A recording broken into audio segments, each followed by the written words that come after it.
For landlords, by landlords. The Rent Perfect Podcast with David Pickron.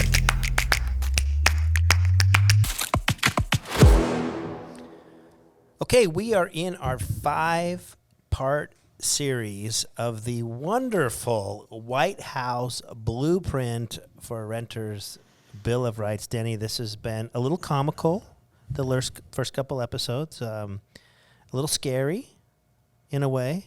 Just the range of emotions coming out here are just huge. So welcome again. If you didn't see episode 1 and 2, we invite you to go back there. We talk a little bit about Denny and, what he brings to the table in his opinions on things. Quite frankly, this is one big opinion from the White House, but it's an opinion that turns into laws down the road, so we want you to know about it. So Principle 3 today, education, enforcement, and enhancements of rights. Enhancements? Okay? Enhancements of rights, because you don't have enough rights right now, so we're going to enhance your rights. But I'm sure that's not landlords' rights that they're going to enhance. No, it's not going to be enhancing anything for landlords. Federal, state, and local government should do all they can to ensure renters know their existing legal rights and to protect renters from unlawful discrimination and exclusion that can take many different forms. Thought we already did that. Do we not have this? I thought we do that every day. I mean, so the attorneys come in and write this stuff, and the White House sends it out. Do they not understand fair housing? Are they saying their own agency is doing a bad job? It's saying they may want to take them over. Okay. Control it all. Okay. I mean, I thought we've been doing a really good job. I don't know what the stats are with the AG's office right now for discrimination complaints, but, landlords, even the mom and pops nowadays, they know. They know.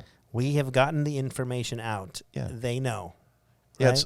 It's, 30 years ago, it was, you get some strange things going on, and I've had some strange cases, and I'd look at them and go, how do they do this? But, one of this, it was somebody from close to where I grew up in Alabama, and it's like, okay, I understand why you don't know, but don't move here and try to do that.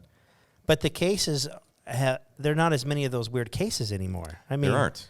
We have educated people enough. We've done fair housing training. I mean, every time I'm talking to some of our clients, some of the bigger apartment communities, they have their fair housing training. They have it online. They have the attorney come.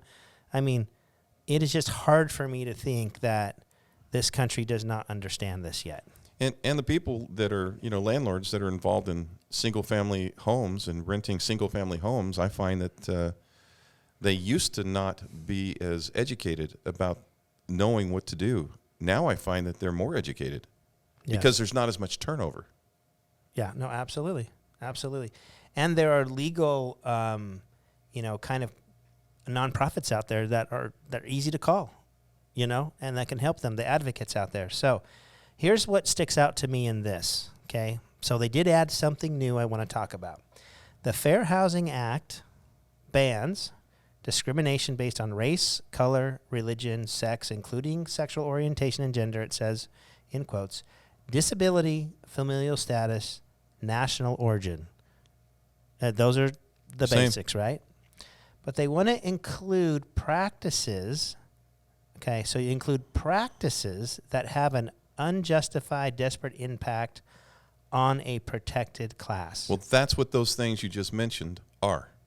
Yes. That's what protects against because you do the practice impact that has an unjustified, desperate impact, which desperate impact is a whole thing in itself. It's like they're saying those things about discrimination have nothing to do with desperate impact. Like there's something else coming down the road?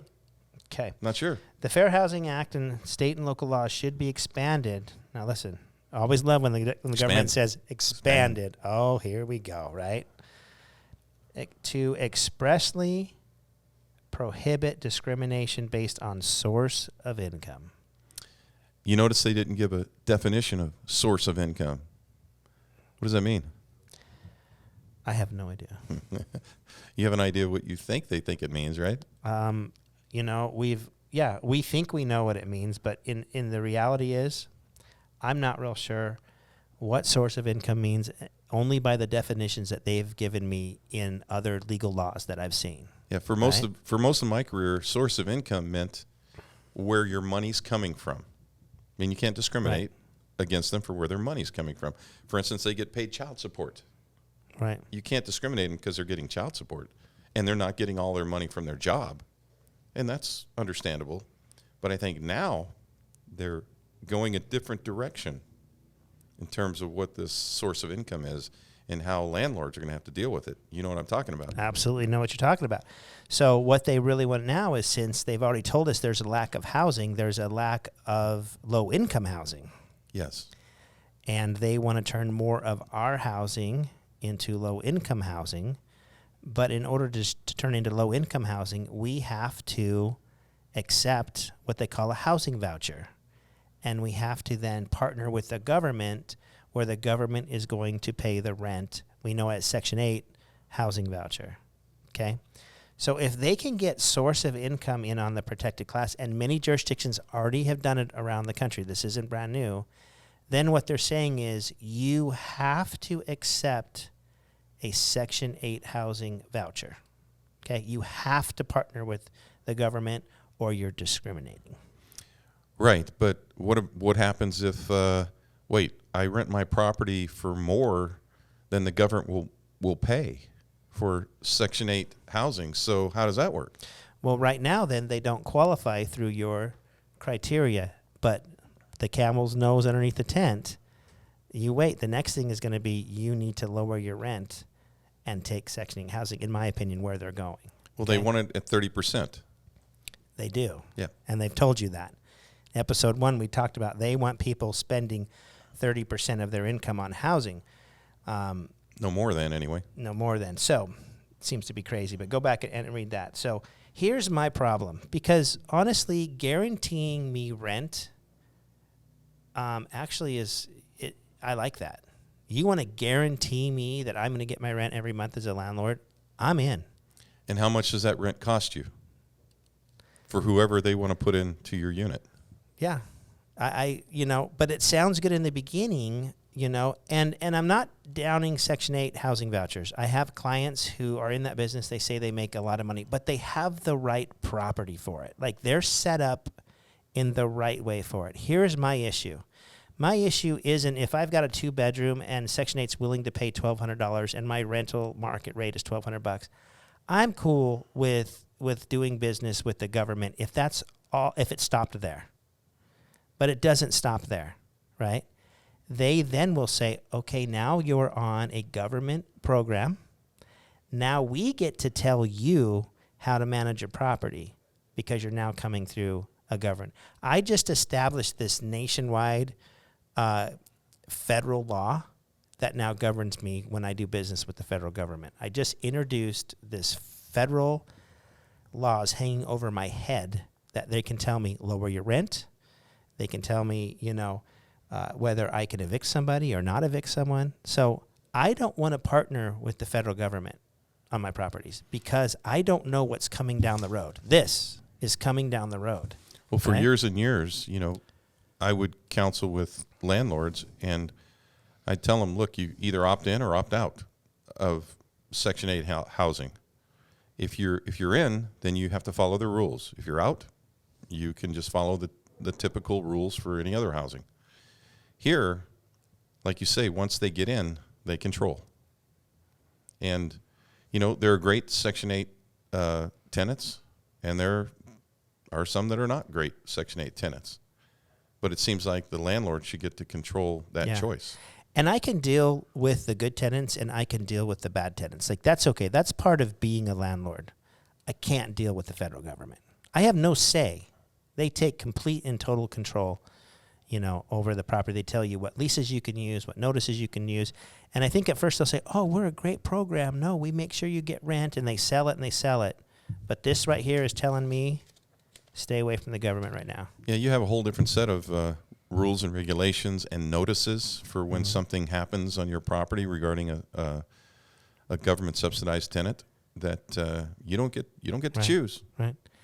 If I were to consult the government and say, how can we expand Section 8 housing? I would say, pay market rate and stay the heck out of the process.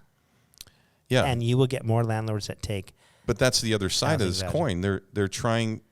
They're doing a disservice to their own They are. tenants because they don't want to pay market rates. They don't. But they're also going to listen to podcasts like this that say, run from source of income. Run. It's not what we want, because they're going to come in with a heavy hand. They're not doing themselves any favors by putting this out right here, expanding low income housing. Another thing, at least it's not the right way to do it. It's not the right way to do it. I mean, pay a little bit more money, get rid of all this bureaucracy and all the money you're paying all these huge organizations, and spend a little bit more money on rent, and you probably would get more people housed.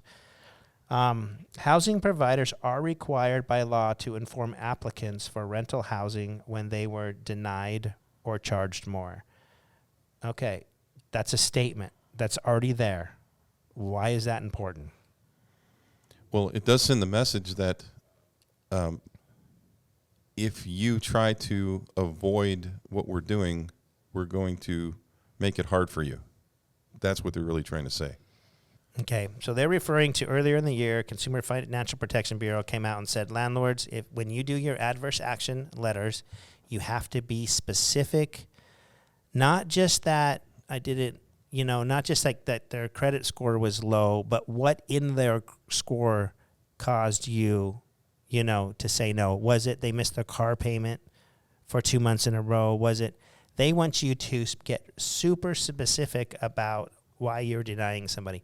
So if you're, I've always thought if I have, say, a sex offender apply with me, right, I want to probably be as general as possible and let that applicant go down the road. I do not want to sit down with them.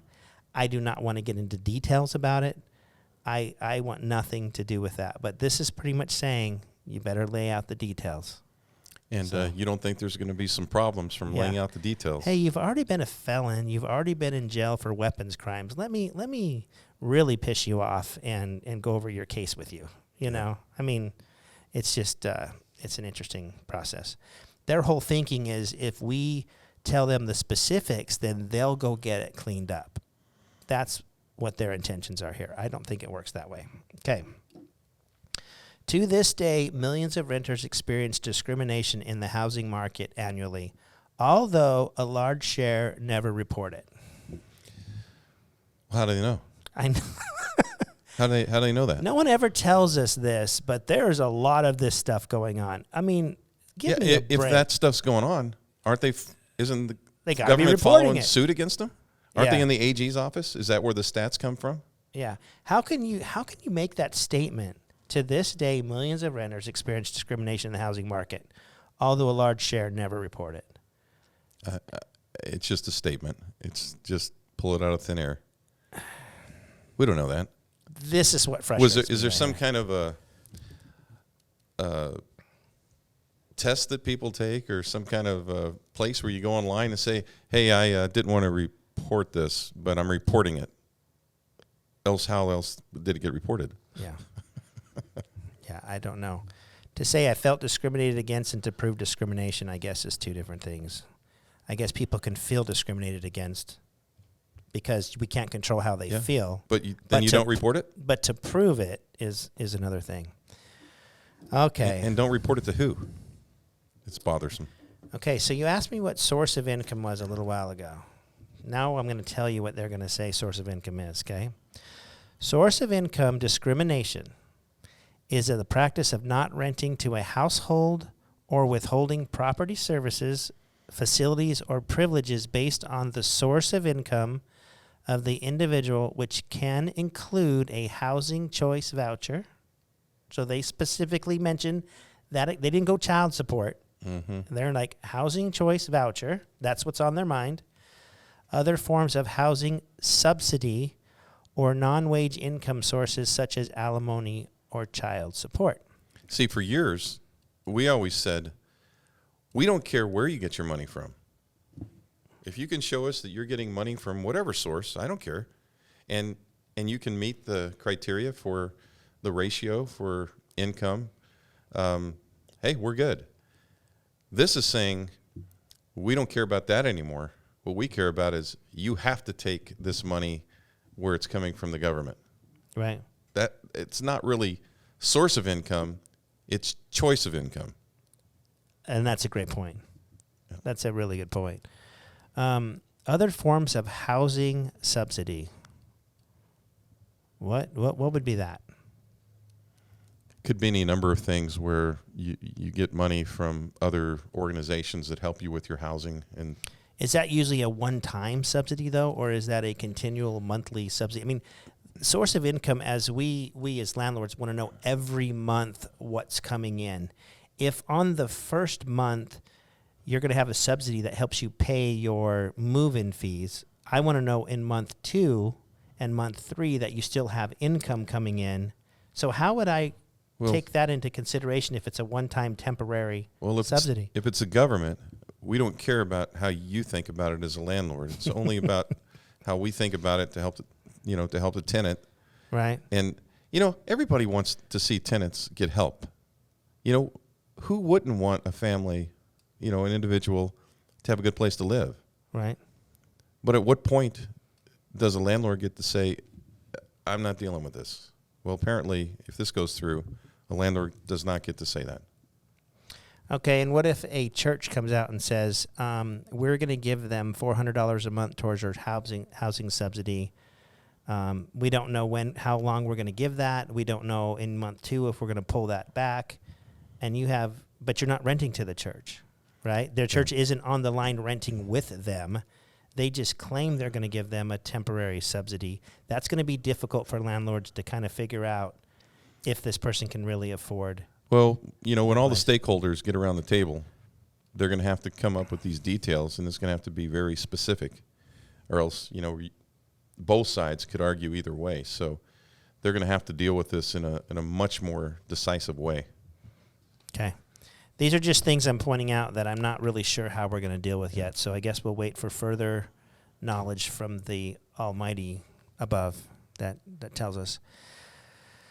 Okay, and then this gets a little bit into tenant background checks. Why is that important for you? Because now, we're getting into taking away your ability to have a background check and then really take that background check information and put it against your criteria. So the CFPB, okay, Consumer Financial Protection Bureau, has said it will identify guidance or rules that it can issue to ensure that the background screening industry, us, adheres to the law and coordinate law enforcement efforts with the FTC to hold tenant background check companies accountable for having reasonable procedures and ensure accurate information in the credit reporting system.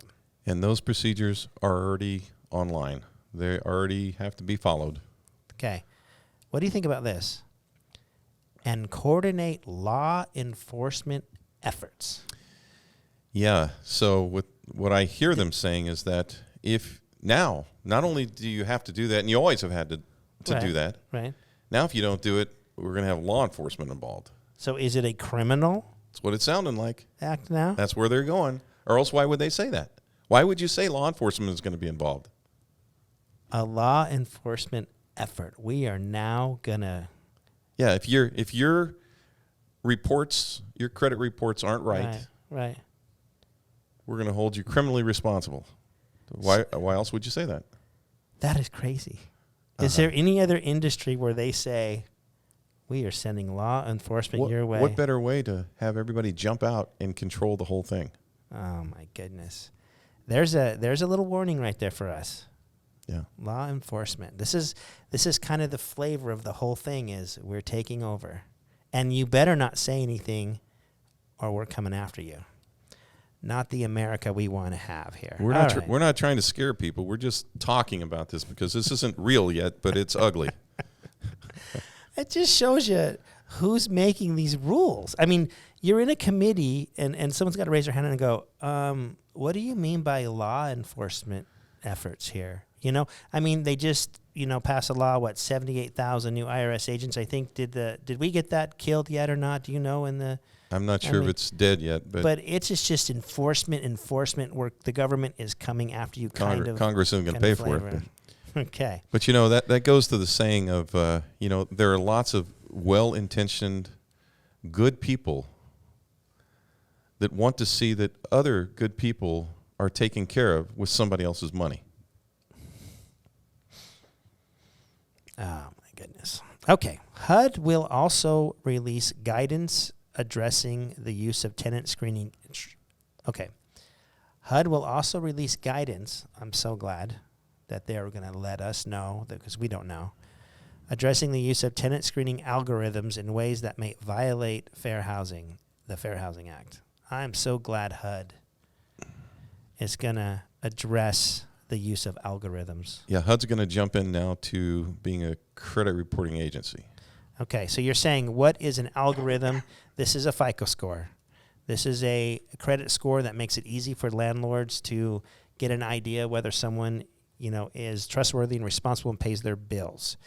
So they want to now come in and tell us probably that we can't use those anymore, and that they're discriminatory of some sort. Well, they are discriminatory in terms of financial condition of a person. But that's not a protected class. It's not a protected class. Maybe that's what they're trying to make a protected class, is that financial issues have to be a protected class. And then source of income would support that. Right. And go from there. Okay, interesting.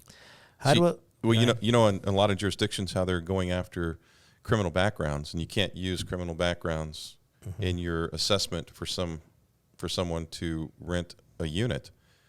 Well, if you can go there and say that's the last bastion of hope. If you say you can't use their credit standing for renting, you're done. Yeah, you're just going to blindly be handing your keys over to somebody. Therefore, more people are going to get out of the business. Therefore, there's going to be less units available. Rents are going to go up. It's just everything is... Anyway, sorry, guys. I don't mean to be complaining too much this afternoon. HUD will explore opportunities to address source of income discrimination through guidance. So we're letting you know it's coming. So wait for our guidance, because once again, we're great landlords, and we know exactly what we're doing. HUD's going to lay the law down. Okay. All right. One more in this section. Fannie Mae launched an expanded housing choice pilot program to offer a pricing incentive to property owners who agree not to discriminate against the voucher holders. So now, you're discriminating if you don't want to take Section 8. It's very clear. That's what they're doing. So we're gonna give you some incentive to take Section 8 because we're requiring Section 8. So we won't use law enforcement. So you're going to give us an incentive for us not to discriminate. Listen, you don't need to give us an incentive. If we are discriminating, you're coming after us. You don't have to hey, don't discriminate, and I'll give you a little bit of money. I mean, this is the dumbest sentence in this whole thing. Such efforts present a critical opportunity to increase the share of owners who participate in the housing choice voucher program. No kidding. It's going to get them all. Guys. Get them all in. This is the summary, in my opinion, of this whole White House blueprint. They want more government housing. They want private housing to turn into government housing. And they're going to make it happen. Why isn't it not naturally happening? Because the way they run this program is not beneficial to the landlord. It's beneficial to the tenant. It's beneficial to the government. They're trying to get you involved in a program that if it was so good, Denny, if it was so good of a program, we wouldn't even be talking about it. We'd be like, guys, go rent to the housing choicing voucher program. Yeah. You're going to make a ton of money. You're going to be the best investor you've ever been. Well, you talk about control. Just think, if the government can control not only 44 million residents, but 44 million landlords. Yeah. That's a third of the country. Yeah. Almost. Yeah. It's a lot of the country. Yeah. And more of the adult population even. Well, right? I guess in the working country, there's only like 190 million, and there's 90 million right there. Well, they're already going to control the homeowners through Fannie Mae and Freddie Mac. They've already made that clear, that since we give you a government subsidy, we're controlling the homeowners. Now they got to find a way to come in and control the landlords and the tenants. So that is principle 3. Once again, if you missed the first couple, guys, nothing is law yet. We're just going through what is coming up, so you can make good financial and investing situations. You might be asking yourself, is it time to get out? I'm not saying it is. I'm not saying it's not. But with this information, you get to make. It's going to take time. It's going to take good. a couple of years to make this all happen. I'm hoping we get a government that comes in and kicks back a little bit on this, but I think they will. Only time will tell what comes and what happens. Well, we're through 3. We've got 2 more to go, and we hope you'll look forward to the future, and you'll watch number 4 and 5 coming here soon. And until next time, continue to rent perfect.